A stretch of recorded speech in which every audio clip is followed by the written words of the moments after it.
Toby Daly, you are out dressing me again, but that's Some people okay. don't just wear just t-shirts. They don't. But I'm not just wearing any t-shirt. I am wearing where I'm at. Great. Yes, I Where am. are you at? So where are we? About 2 weeks since we talked. Yep. Yeah, I'm already better. I'm already Great. better. Yeah.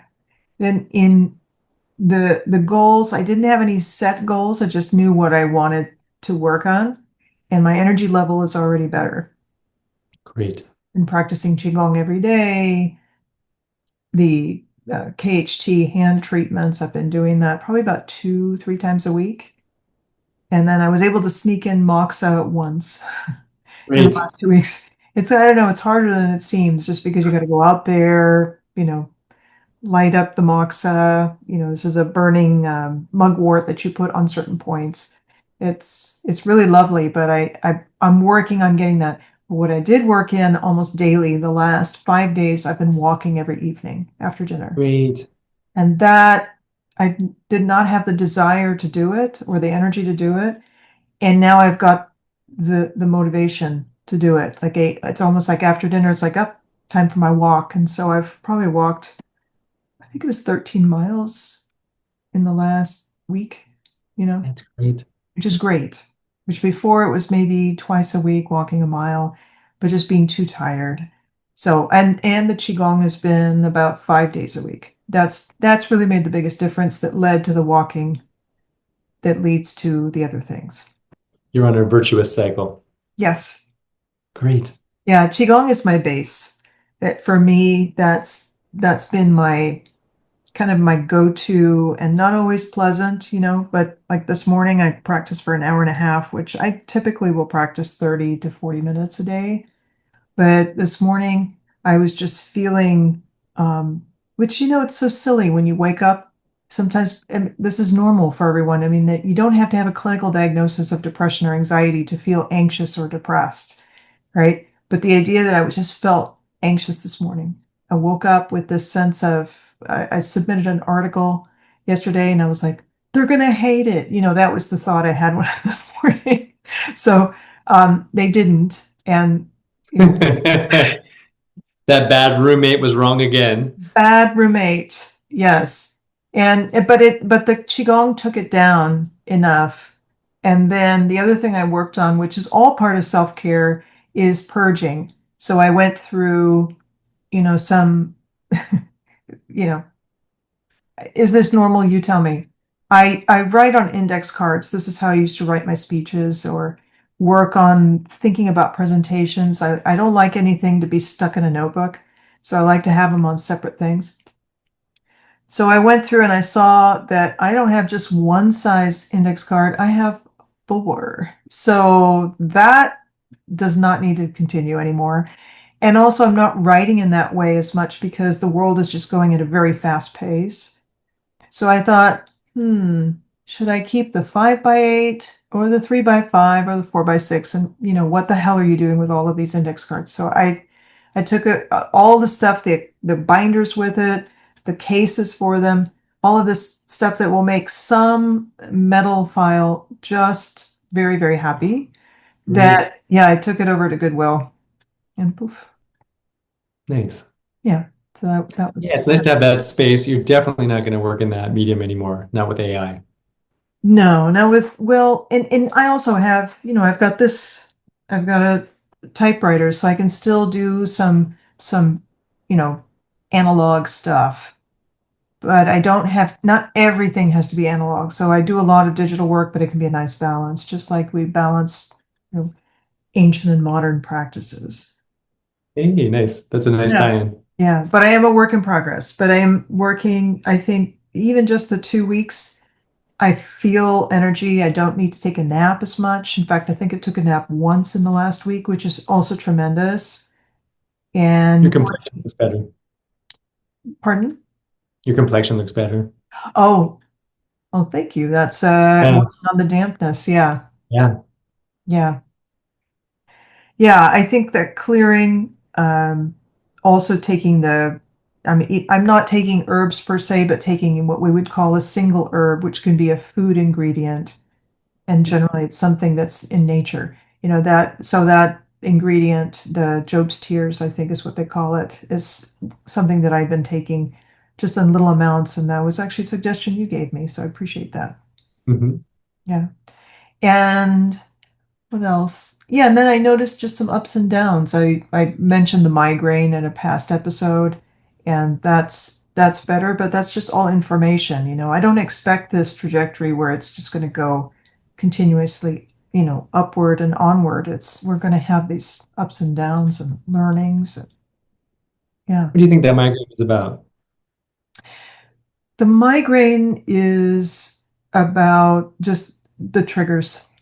Right. So Mm. the triggers are, we look at migraines in Western medicine as what are your triggers, and then you just have them. But for me, I talk about it as an emergency brake, saying, okay, that triggered, but there's a reason why I did that. Like, let's use some common sense. When I write down, I'm keeping a log of all the self-care things that I'm trying to keep track of. So whether it's sleep or hydration is something I'll probably add next week, but nothing really complicated, just like the simple day-to-day stuff. If I stay up late, migraine. I know, it's a real stretch, right? If I stay up late, I get a migraine. Well, in this case today, yeah, I almost got a migraine from the very bright sun. So it gives Mm. me a lot of information on the liver and just the idea that, okay, I still need to supplement a little bit, and I'm just, you know, I'm in a good space. You mentioned something last time. You mind if I ask about you had said that, I was mindful of approaching my limit but not passing it. Was there something that, looking back in your practice that you'd learned from or that you want to share?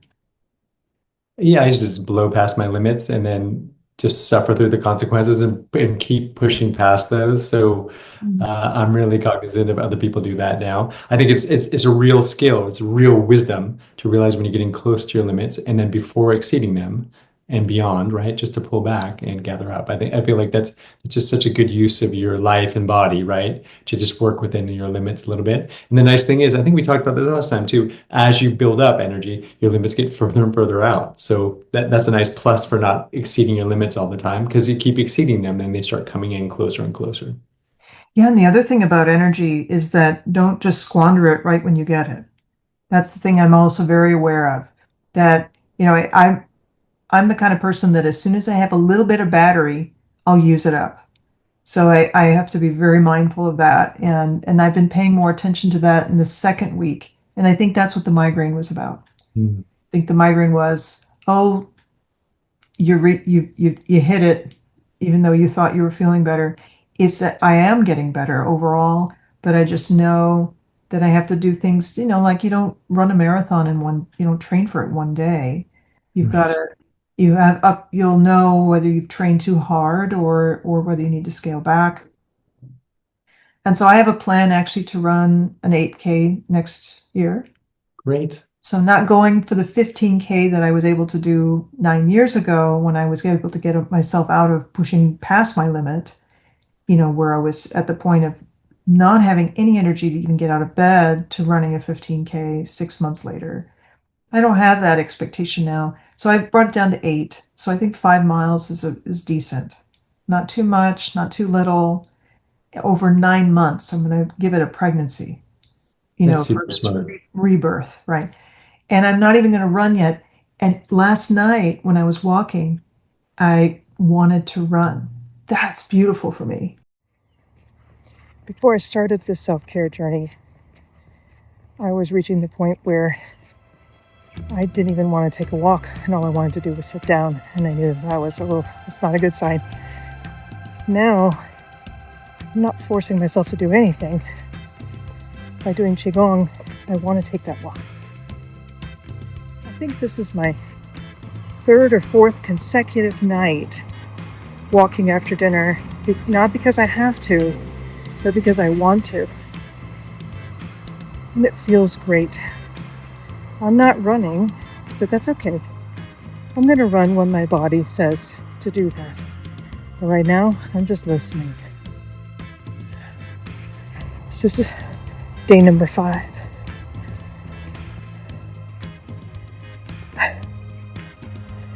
I have more energy today. I actually wanted to run during my walk. I couldn't believe it. I was doing a little skipping, and I was like, oh, maybe if I just run a block or two. Not yet. Not yet, too soon. But soon enough. The fact that I wanted to, there was a skip in my step, and I just thought, oh, I could just run a couple blocks. No, too soon. But Smart. it's great that the desire is there. You know, yeah, Help is coming up, right? yeah, And yeah, that's great to see like little sprouts of that, but you don't want to destroy them right away. And yeah. it's like money, right? Energy is like money, right? You got to put the what you're developing, you got to put that in index fund, not on a shopping mall trip, right? So, Yeah, no, you're talking to someone who doesn't even have that concept of investment. You know, that's in my nature to mm, just spend energy when I have it. And I think that's a very common thing for anyone who has always been able to operate, long term, like especially healthcare practitioners. We're so guilty of that. We push through, we're trained to push through. And it's like almost like a source of pride. And I've long ago have noticed that that's not such a great thing to be proud of. not for long term. Short term, No. that you to get through the day, but for long term, that's a nightmare. Yeah. Another interesting thing has been how people have been responding. It's been really a very positive thing overall, where, by sharing this, and it's not an easy thing for me to share my health stuff. To even share even one thing is a vulnerable space, but that's been really interesting because there are people who are writing back and they're saying, overall supportive. And then there's a couple that are dropping off. Mm, And I found that to be interesting too. And it's nothing necessarily about them. It's more about what does that imply? And it's what does that bring up in me? Because I can only speak for myself. What it brought up in me was, oh, you know, is my condition not serious enough to talk about? mm, That's what it brought up. And it made me wonder, that since we are supposed to be these tough practitioners who model, strength and perseverance, is there almost a culture where it's shameful to even whine about what you're going through, before you have a cancer or a terminal illness? I thought about that because a lot of us don't talk about things, until it's later because we think, well, we've seen so much suffering. We've mm, experienced that vicariously through our patients that for me to say I'm tired is like the baby violins. But my point of doing this whole project is to say that bravo for coming up with this earlier, for approaching this earlier and sharing this earlier, because no, I don't want to be another statistic where I've passed my limit and we get to talk about our colleague up, poor so and so retired in the hospital, or poor so and so had to stop working because they were sick. They had to scale back. What are your thoughts on that too? Because I know it's not just society, but I feel like it's the pressure we put on each other. mm, There is still, I still feel this silo effect from practitioners. And I especially feel that from acupuncturists mm, more than I do physicians. And I think it's because of the way we're trained. mm. Tell me more. So physicians are trained to actually collaborate with one another and also acknowledge when there a higher level of care is needed, that we defer and we refer, and there's communication. It's not a perfect system, but in our training, we're also trained together. It's like a cross cultivation. If Mm, doing different rotations, and understanding how the other half lives, so that you understand surgery. So you go through a surgery rotation, you go through an obstetric rotation. You don't have to go into it, but then you have an understanding. Yeah. And then there's a language, there's this mutual language where you can translate across these different disciplines. In with acupuncturists, it's been real interesting on the that concept. I don't think is conveyed, even though you learn this holistic, you know, this thing you learn but you don't adopt, Right. right? Anyways, yeah, lone wolves, right? I always think You're of lone acupuncture as kind of wolves. lone wolves. And that couldn't be farther from the concept of Taoist medicine or Yeah. Chinese medicine or East Asian medicine for that matter.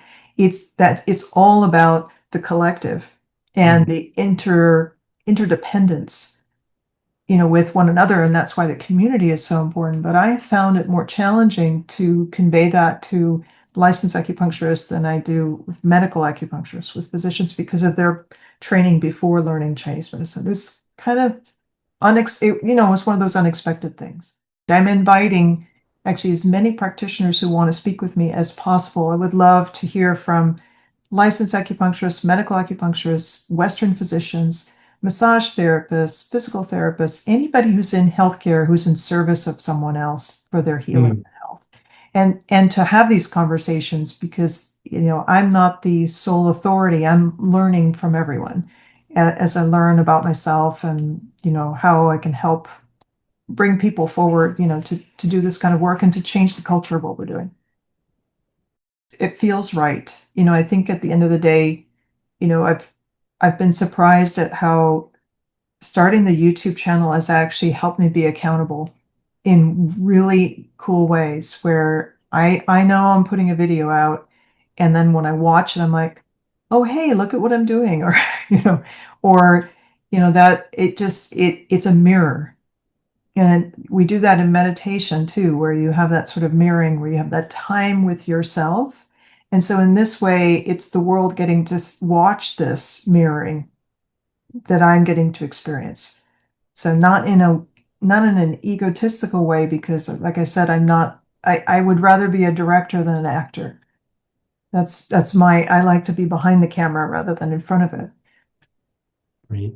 Yeah, it's been a real pleasure I'm not sure about other people, but for me, it's been a real pleasure to watch your health just lift up, lift up, lift up. It's been great to. Thank you. If you have any insights on sort of how you're working with your own practice, if this helps, or if there's any new thoughts you have, please weigh in. I always like your comments about my t-shirts too. This is an A+ one today. Oh, A plus. Okay, thank you. All right, Toby, thank you so much. Sure. Bye for now. Bye.